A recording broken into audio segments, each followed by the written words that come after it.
Hello friends, आपका स्वागत है हमारे चैनल में। आज हम बात करेंगे yuan versus dollar, currency war की शुरुआत या ग्लोबल पावर का नया खेल। दुनिया के दो सबसे बड़े इकोनॉमिक पावर्स अमेरिका और चाइना एक साइलेंट वॉर में उलझे हुए हैं। यह वॉर मिसाइल्स और टैंक्स का नहीं बल्कि रुपये, डॉलर, युआन, पाउंड की है, जिसे हम कहते हैं करेंसी वॉर। क्या चाइना अपने युआन को ग्लोबल करेंसी बनाकर डॉलर की ताकत को चैलेंज कर रहा है? और अगर हाँ, तो इस रेस का असली इम्पैक्ट क्या होगा पूरी दुनिया पर और इंडिया पर, जानेंगे आज की इस वीडियो में।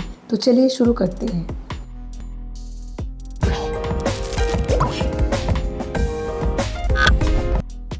युआन वर्सेस डॉलर, इशू क्या है?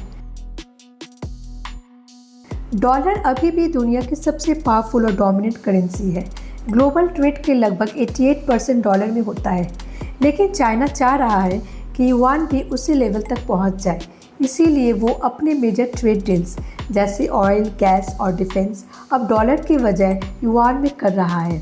चाइना ने BRICS nation Brazil, Russia, India, China, South Africa के बीच एक ऑल्टरनेटिव पेमेंट सिस्टम बनाने की भी आइडिया दिए हैं, जिसमें डॉलर का यूज़ ना हो। रशिया ने भी यूक्रेन वॉर के बाद डॉलर को साइड करके युआन में ट्रेड करना शुरू कर दिया है। युआन को ग्लोबल बनाने की कोशिश। चाइना ने अपने central bank digital currency digital yuan को भी एग्रेसिवली पुश करना शुरू कर दिया है। इसका मकसद है बॉर्डरलेस, फास्ट और सिक्योर ट्रांजैक्शन सिस्टम देना, जहां यूएस सिस्टम का कोई इंटरफेरेंस ना हो। सऊदी अरेबिया और ईरान जैसे कंट्रीज जो ट्रेडिशनली यूएस के क्लोज एलीज रहे हैं, अब चाइना के साथ युआन में ट्रेड करने लगे हैं। ये डॉलर डोमिनेंस के लिए एक बड़ी चैलेंज है। डॉलर क्या कमज़ोर हो रहा है? अभी के लिए डॉलर की पोजीशन स्ट्रांग है।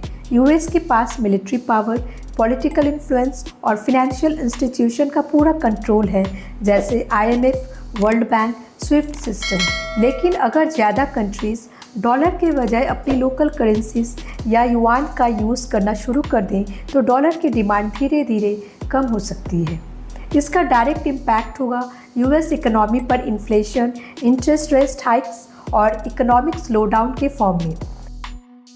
इंडिया का रोल इस करेंसी वॉर में।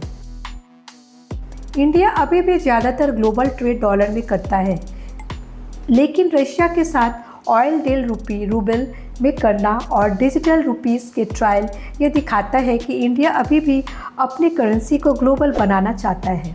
इंडिया स्ट्रैटेजिक बैलेंस मेंटेन कर रहा है, न चाइना के कैंप में जा रहा है, न पूरे यूएस के फेवर में। ये स्मार्ट डिप्लोमेसी और इकोनॉमिक इंडिपेंडेंस का पार्ट है। आगे क्या होगा?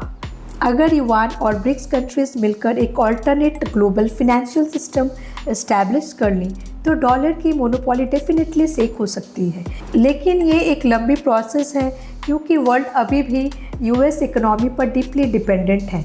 करेंसी वॉर अभी शुरू हुआ है और ये फ्यूचर की जियोपॉलिटिक्स को कम्प्लीटली चेंज कर सकता है। तो डॉलर वर्सेस युआन की ये लड़ाई को सिंपल इकोनॉमिक बैटल नहीं है, यह ग्लोबल कंट्रोल, इन्फ्लुएंस और पावर का खेल है। आने वाले दिनों में हम देख सकते हैं कैसे नए अलायंस, ट्रेड ब्लॉक्स और फिनेंशियल सिस्टम्स बनते हैं, और इस वॉर का विनर वही होगा जिसके पास हो ट्रस्ट, स्टेबिलिटी और इनोवेशन। अगर आपको ये वीडियो इंटरेस्टिंग लगा हो तो लाइक, सब्सक्राइब और कमेंट्स में बताएं आप किस करेंसी को फ्यूचर का किंग मानते हैं, डॉलर, युआन या रुपी। Thanks for watching.